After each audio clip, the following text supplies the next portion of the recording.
का मानक guideline government के द्वारा नहीं होना, सुरक्षा की व्यवस्था नहीं होना और एक घटना नहीं। अध्यक्ष महोदय, There is sadly a level of violations of basic norms when it comes to building codes, fire safety, flood safety, and so on. That is rampant in the city. The corporation also has responsibility on this. So I have seen in the hands of a journalist a certificate of clearance issued on the 9th of July, sir, by the corporation, allowing these people to do what they're doing, saying they're in compliance. Now, this kind of thing will have to be corrected, sir. At the same time, drains have to be cleaned. They're choked and clogged.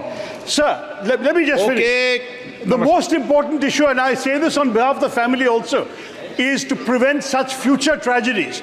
For this, there has to be a comprehensive inquiry, but there also has to be very specific steps taken to ensure that no other parents coming to our national capital from various parts of the country suffer this kind of loss and tragedies. Sir, इनका केरल का विषय था, इन्होंने उठा दिया। पप्पू यादव जी, सवाल इस देश की बच्ची का है या केरल या बिहार? तानिया हमारे बिहार की बच्ची थी।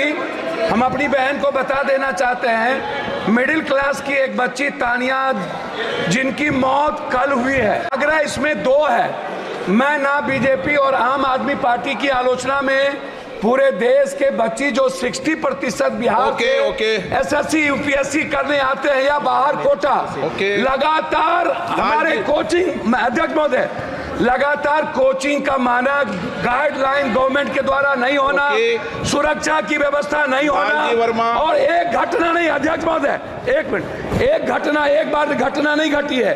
बार बार ये चर्चा आपके माध्यम से उठता है, आप इसको संरक्षित करते हैं, लेकिन इस पर माननीय अध्यक्ष जी, ये बहुत ही दर्दनाक घटना है और